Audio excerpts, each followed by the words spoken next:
Good morning, students.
उसके बाद खौतुब यानी कि जलाउद्दीन के द्वारा फिरोज खलजी के द्वारा मारा गया था, जो लास्ट मुमलिक शासन का सक्सेसर था।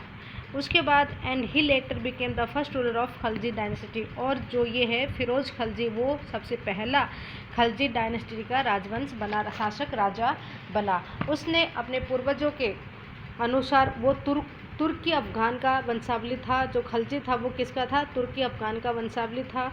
और उसके बाद उसने 30 यानी कि 30 दशक तक उसने 3 दशक तक शासन किया, और उसने अपने साम्राज्य को बहुत आगे बढ़ाया, और वहाँ तक more up to central India यानी कि मध्य भारत तक वो लेके गया। उसके बाद हम पढ़ेंगे जलालुद्दीन फिरोज खलजी। 1290 से लेके 1296 तक उसने राज किया। फिरोज खान वाज ऑलरेडी, जब फिरोज खान अपने सत्ता पर यानी कि राजगद्दी पे बैठा, थ्रोन पर बैठा, तब उसकी उम्र ऑलरेडी 70 का हो चुका था। वो एक वीक कमज़ोर शासक के रूप में बैठा, और उसने अच्छी तरह अपना शासन नहीं किया। वो उसका सारा समय उसने 1290 से 96 तक 6 साल तक उसने पूरे ही अपने हमेशा विद्रोह होते थे उसको दबाने की कोशिश की, यानी कि उसका सारा समय विद्रोह को दबाने में ही चला गया। तो उसकी ताकत वीक स्ट्रेटेजी साबित हुई। उसने अपने मंगोल्स के में अपनी एक बेटी थी, उसकी बेटी के साथ उन्होंने मंगोल्स लीडर्स के साथ शादी भी कर दी। उसके बाद भी उसके क्या हुआ, उसका विद्रोह हमेशा होता रहा। और he was killed by his nephew, वो अपने भतीजे के द्वारा मारा गया, अली गुरशप इन 1296 में। एंड उसके बाद he who letter became Alauddin Khilji, और जो उसके बाद में अलाउद्दीन खिलजी बना।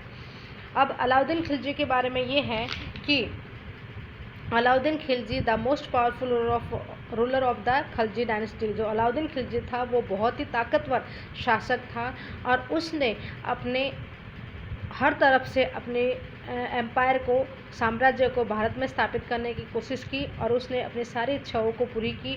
उसने अपने क्षेत्रों को बढ़ाया हर तरह से, और मिलिट्री उसने अपनी फौज भी अच्छी तरह से तैनात की। उसके बाद उसने अलग अलग प्रकार के कानून बनाए, सिस्टम बनाए, मिलिट्री को पावर दिया। After his death in 1316 Tughlaq dynasty came into exist, और उसके बाद उसका देहांत हो गया 1316 में, और उसके बाद तुगलक डायनेस्टी, तुगलक राजवंश का साम्राज्य हुआ। इसमें क्या कह रहे हैं कि अलाउद्दीन खिलजी ने किस तरह से शासन किया था उसके बारे में बता रखा है। तो जो अलाउद्दीन खिलजी है वो बहुत ही great general and clever administration, बहुत ही चालाक शासक था। उसने अपने एम्पायर को अच्छी तरह से बहुत ज़्यादा एक्सपेंशन किया, बढ़ाया। उसमें उसने क्या किया, कहाँ से लेकर गुजरात से लेकर मालवा तक अपनी विजय हासिल की, और उसके बाद कंट्रोल ऑफ वेस्टर्न सीपोर्ट, पश्चिमी घाट को भी उसने अपने कब्जे में ले लिया। उसके बाद उसने अपना एक्सपेंशन यानी कि कहाँ तक बढ़ा, वो राजस्थान से लेकर डेक्कन तक बढ़ा, यानी कि उसने अपना साम्राज्य इतना बढ़ाया। उसके बाद उसने defeated kings were not deprived for their kingdom but they were to rule under his power, यानी कि जो भी राजा उसके हाथों हार जाता था तो उसने उन राजाओं को हटाया नहीं, लेकिन उसने क्या किया, उन राजाओं को न हटाकर उसने उनको ही वहाँ पर राज करने दिया, लेकिन उसकी ताकत यानी कि वो सबसे बड़ा राजा बन के रहा। इस्टेब्लिश्ड ए स्पाई, उसने साथ साथ में स्पाई सिस्टम, जासूसी सिस्टम लागू की, और उसमें सारे जो जासूस थे वो बहुत ज़्यादा वफादार थे, loyalty and band wine within nobles to avoid rovers, और साथ साथ में उसने जो कुलीन, जो अमीर लोग उनके प्रति विद्रोह करते थे उसको भी उसने समाप्त कर दिया। इस तरह से अलाउद्दीन खिलजी ने बहुत अच्छी तरह से शासन किया। साथ साथ में उसने अपने सैनिकों को पेट भरने की समस्या को गंगा यमुना के बीच की भूमि से कर के रूप में खेती की पैदावार इकट्ठी करने हल किया। उसने किसानों के पैदावार का 50% हिस्सा कर के तौर पर तय कर दिया था। अब उसने अलाउद्दीन खिलजी ने अपने सैनिकों के लिए शीरी नामक एक नया गैरिसन शहर बनाया था। साथ साथ में सैनिकों को वेतन भी देना होता था। अलाउद्दीन खिलजी यानी कि जो तनख्वाह देनी होती है तो सैनिकों का एकता के स्थान पर नगद वेतन देना तय किया। सैनिक अपना आवश्यक सामान दिल्ली के व्यापारियों से खरीद देते थे, और वहाँ यह आशंका था कि व्यापारी अपने चीज़ों को कीमतें बढ़ा दे। इसे रोकने के लिए उसने क्या किया, अलाउद्दीन ने दिल्ली में चीज़ों की कीमतों पर नियंत्रण लागू किया। अफसर बड़ी सावधानी से कीमतों का संरक्षण करते थे और व्यापारी निश्चित दरों का उल्लंघन करने से उन्हें सजा मिलती थी। इस तरह से उसने अपने सारे व्यापारी के तौर पर भी मार्केट कंट्रोल पॉलिसी अपनाई। इसके बाद हम नेक्स्ट वीडियो में पढ़ेंगे बेटा the Tughlaq dynasty. Thank you.